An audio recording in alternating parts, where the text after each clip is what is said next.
En primer lugar, en turismo.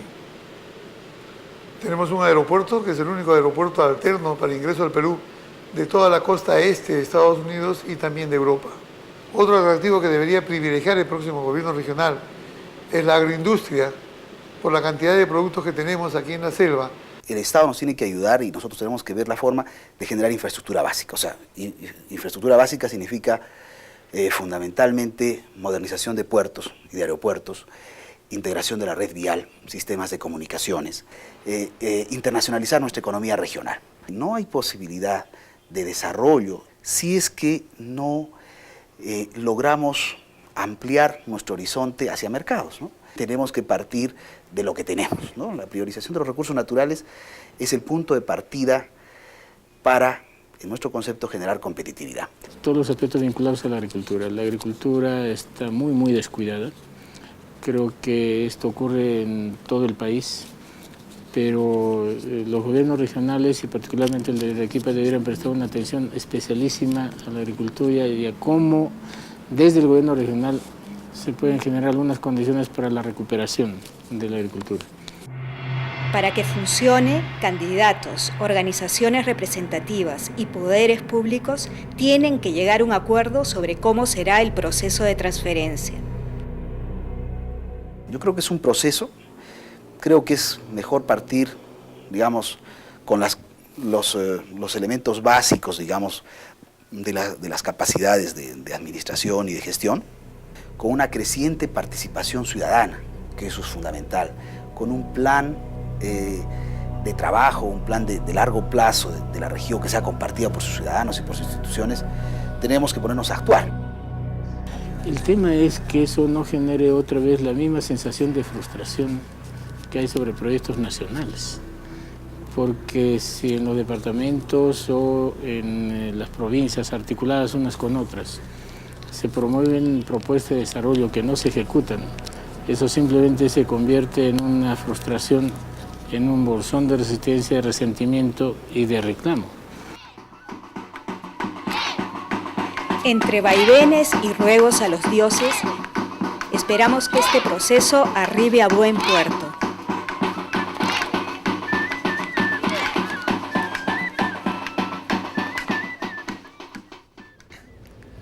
Que es necesaria la descentralización, no cabe duda. Pero lo curioso es que los más convencidos son nada menos que los limeños.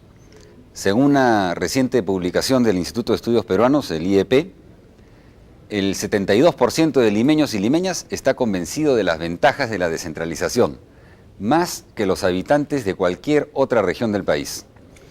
Tenemos con nosotros a Giovanna Peñaflor y a Pedro Franque, con los que en unos instantes conversaremos sin rodeos sobre la regionalización.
Están con nosotros Giovanna Peñaflor, directora de IMACEN, y Pedro Franque, anterior jefe de FONCODES y actualmente profesor en la Pontificia Universidad Católica. Bienvenidos, buenos días. Buenos días, ¿cómo estás? Buenos días. ¿Qué nos puedes decir, Giovanna, sobre las expectativas que existen en relación al proceso de regionalización? Bueno, en principio tal vez comentar lo que decías hace un momento, que los limeños tienen una mayor vocación descentralista que los del interior del país, es que acá hay una conciencia de que Lima no da más, ¿no? Que este modelo de crecimiento donde todos los ojos han estado puestos en la capital ha llevado a que la capital sea inmanejable y a que en el país no encuentres, salgas tú de Lima y no encuentres oportunidades, no encuentres servicios, no encuentres posibilidades de desarrollo, ¿no? Entonces, de alguna manera se ve la descentralización también como una forma de solucionar los problemas de la ciudad. Ahora, en el interior del país, lo que esperan los provincianos es salir de la postergación, del olvido, de lo que ellos consideran que ha sido básicamente gobiernos que han apostado a la capital, que han llevado los recursos de su zona, generados en sus zonas hacia Lima, ¿no? Entonces hay una serie de creencias con respecto a que la descentralización les va a permitir no solo una autonomía política, no solo una descentralización política, se habla, sino fundamentalmente económica. Y Pedro, ¿y hay recursos para satisfacer esas expectativas? Bueno, en realidad ahorita el presupuesto que se está programando para el 2013 asigna una cantidad bastante reducida, digamos, para inversiones de los gobiernos regionales, porque yo concuerdo en que la gente en las regiones lo que quiere es desarrollo, o sea, inversión, ¿no? Buena parte tiene que ser privada, o sea que yo creo que un rol fundamental de un gobierno regional es atraer la inversión privada, armar esquemas de negocios en la región, pero sin duda mucha gente está mirando la inversión pública, ¿no? Y hoy por hoy la olla estamos rascando la olla, digamos, ¿no? Ahora, y digamos, este desfase, digamos, entre las expectativas legítimas y la escasez de recursos, ¿representa un problema de gobernabilidad para esta naciente democracia en el país? Mira, hace un tiempo estuvimos haciendo focus, ¿no? Y una señora humilde de sector rural en Cusco agarraba y decía, bueno, los gobiernos regionales van a comenzar funcionando mal de repente, pero van a ir mejorando, ¿no? Y, o sea, con la expectativa, por lo menos en ese caso particular, de que iba a haber una mejora paulatina y que al final esto era un camino por el que había que apostar, ¿no? Un camino por el que había que iniciar de una vez por todas para generar cambios. Entonces, yo creo que en realidad el problema fundamental se va a dar si es que la clase política alimenta en la población expectativas irreales, porque en general, en principio, lo que yo he podido ver en investigaciones es que después de las experiencias vividas en el país hay una cierta tendencia al pragmatismo, a saber que hay cosas que no pueden darse, pero lo que hay también es un convencimiento que cuando no pataleas, cuando no reclamas, cuando no lloras, no eres tomado en cuenta, ¿no? Entonces la gente sabe que no va a obtener 100, pero cree que si no hace la marcha, si no toma la carretera, si no se levanta, no va a obtener ni uno. Entonces, ese es el problema de fondo. No es tanto que esperen demasiado, sino que no hay mecanismos, que no hay formas de que de alguna manera las demandas sean canalizadas de forma ordenada y se les dé respuesta de esa manera, ¿no? ¿Los gobiernos regionales van a poder manejar eso? Mira, yo creo que en primer lugar, de todas maneras hace falta conseguir más fondos, ¿no? El Estado peruano es un Estado peruano que tiene una recaudación tributaria de las más bajas de América Latina y la cantidad de dinero que tiene el Estado hoy para distribuir es demasiado pequeña, ¿no? Y entramos a este proceso en esas condiciones, entonces yo creo que de todas maneras hace falta un esfuerzo importante para poder redistribuir más, porque efectivamente las regiones lo que quieren es más dinero en sus localidades, de alguna manera, ¿no? Y no hay de dónde sacarlo si no es que logramos un aumento en la recaudación. Y aún así, eso no va a poder cubrir, pues, sino una pequeña parte de las expectativas, ¿no? Pero sí tenemos que ofrecer algo, ¿no? No es posible decirle, ¿quieres 10? No siento, no hay nada, ¿no? Tienes que decirle, bueno, por lo menos vamos a hacer un esfuerzo y te vamos a dar 2, ¿no? O 3. Entonces, en ese esquema la gente lo puede entender más fácilmente, ¿no? Yo quisiera invitarlos a que me acompañen a ver unas declaraciones que hizo Pablo Secada, que es miembro del Instituto Peruano de Economía, que hizo unas declaraciones para Sin Rodeos, en el que se expresa de manera polémica sobre este proceso. Veamos. Se había aprendido de ellas, pero la dinámica social y política, en mi opinión, va a traerse abajo el proceso, o por lo menos le va a poner zancadillas. Por un lado. Por otro lado, la impresión que yo tengo es que sí hay oportunidades para el país a partir del proceso. Así tenga razón yo, y ojalá que no la tenga, porque con que uno o dos de los presidentes regionales, para ser extremadamente pesimista, haga las cosas razonablemente bien, eso creo que va a empezar a dar un efecto de demostración que va a poder, en el mediano plazo, cambiar el rumbo de otros o ojalá el país. Pero insisto, yo creo que la dinámica política y social se trae bajo el proceso, o al menos lo dificulta seriamente. El gobierno no va a andar ni una región, en mi opinión. Yo me imagino el APRA ganando la mitad de las regiones más o menos, al resto de partidos formales ganando 1 o 2 por partido, y el resto de movimientos regionales, que no sé qué hagan, si entren al juego político, no entren al juego político, terminen plegándose los partidos. Y el tema social que mencioné antes también creo que es un serio... ¿Qué comentario les merecen? Bueno, indudablemente creo yo lo que estaría de acuerdo es que si 1, 2 o 3 gobiernos regionales comienzan a poder generar alternativas de desarrollo, hacen como señala las cosas bien, entendiendo bien, generar riqueza, generar oportunidades de desarrollo para su región, eso va a tener un efecto positivo, ¿no? O sea, creo que demostraría en ese caso que la descentralización, si no funciona en otros, es por defecto de los que han sido elegidos, de los líderes políticos de esa región, en fin, pero no por una falla del sistema en sí mismo. Ahora, con respecto a la dinámica social, ahí yo creo que en general sí, yo temo también de que pudiera este proceso mal manejado generar una situación en que el sistema colapse, ¿no? O sea, creo que eso puede darse, pero eso depende obviamente del gobierno, pero depende también de los partidos que logren llegar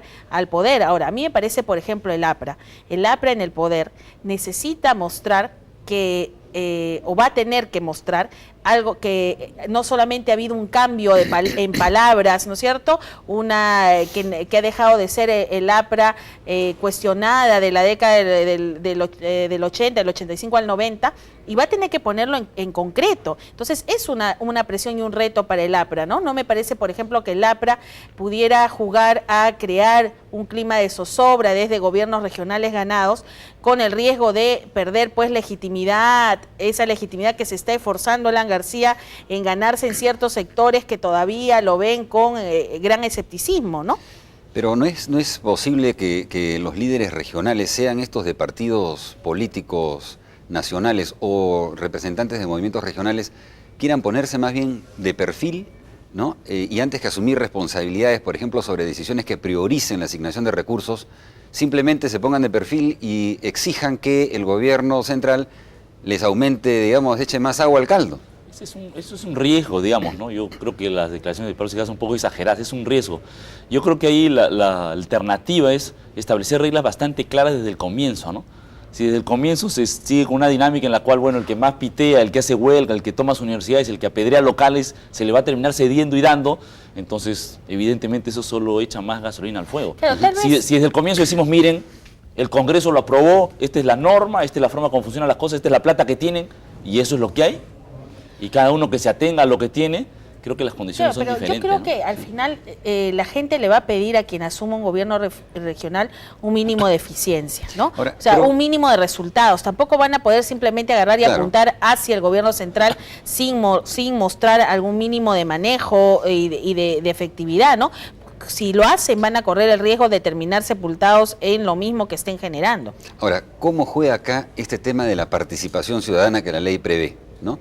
Va a haber participación ciudadana y de hecho, digamos, a través de las mesas de concertación a nivel nacional ya ha habido un nivel de intervención para proponer presupuestos participativos, ¿no? Donde ha intervenido la población en los presupuestos regionales, en los programas de desarrollo regionales. ¿Es esto un contrapeso? ¿Sirve esto de alguna manera para que efectivamente se asuma la responsabilidad en las regiones de llevar a cabo planes de gobierno que se basen sobre la cantidad de recursos posibles? Yo creo que, sin duda, yo creo que el primer tema es que la gente muchas veces está desconfiada porque no conoce, ¿no? Hay mucho desconocimiento, ¿no? Y a veces el presidente del gobierno regional dice, no, el gobierno central no nos ha mandado la plata, no podemos hacer nada. Pero si las cosas son más transparentes y tú haces participar a la ciudadanía y le dices, mira, este es el dinero que hay y sobre esto es que tenemos que tomar la decisión, entonces la gente lo tiende a entender más, ¿no?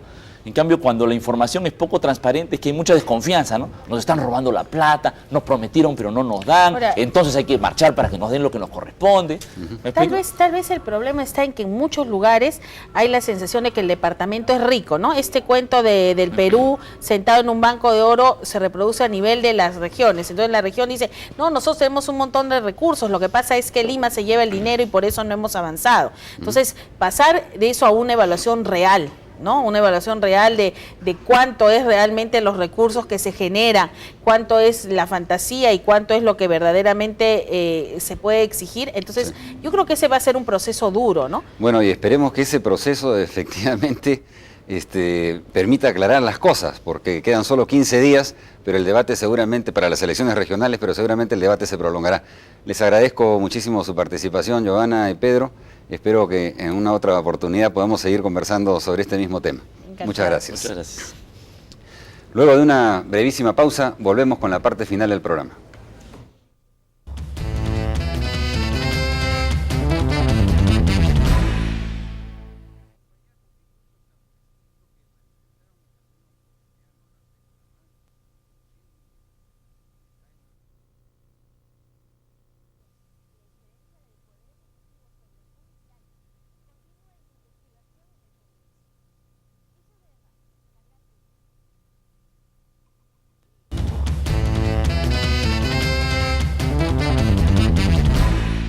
Como hemos visto en el bloque anterior, la regionalización es un tema que no se puede eludir en el debate sobre la gobernabilidad democrática.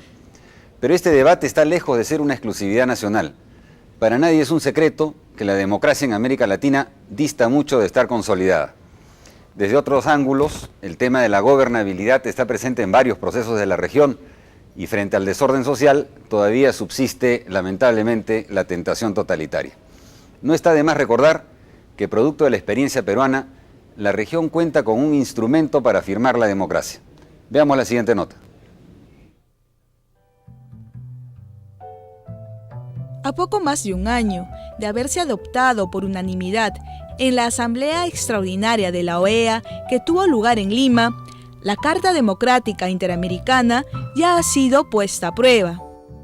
Reunidos hace poco en un foro internacional organizado por Transparencia, numerosos invitados nacionales y extranjeros coincidieron en señalar que la Carta tuvo un debut auspicioso frente a la crisis política en Venezuela. En tan corto tiempo, la Carta Democrática aparece como un referente regional para el curso que deben seguir nuestras frágiles democracias si quieren enfrentar con éxito sus problemas de gobernabilidad. La Carta es enormemente enjundiosa en aprovechar la experiencia peruana para apuntar a procesos que hay que cautelar, tanto desde la vigilancia pública como desde la participación ciudadana. Se convierte en un texto hemisférico porque en la propuesta peruana varios de los gobiernos reconocen realidades propias. Aunque parte de una experiencia peruana muy concreta, en realidad recoge este proceso tan delicado de desgaste o carcoma que están sufriendo muchas democracias en el continente, no necesariamente por golpes autoritarios de fuerzas antidemocráticas, sino por un conjunto de insuficiencias y de carencias que hacen difícil la supervivencia de regímenes democráticos si no hay participación ciudadana responsable. La Carta ha reconocido la democracia como un derecho de los pueblos, ha definido sus componentes esenciales y sus vínculos con el progreso y los derechos humanos. Lo que ha dejado pendiente es institucionalizar el derecho a participar, ese que se necesita ejercer si no queremos que flaquee la voluntad política de aferrarse a los principios democráticos. Yo te diría que es potencialmente un instrumento muy eficaz, pero depende de la voluntad política de los Estados miembros de la OEA. Ningún texto, por bueno que sea, y por tanto consenso como este tiene en el hemisferio, va a servir de nada si no hay voluntad política de los Estados miembros que la pongan en práctica. La participación ciudadana parece ser un ingrediente no solo necesario para que el compromiso democrático no flaquee, sino un ingrediente que produce resultados extraordinarios en política.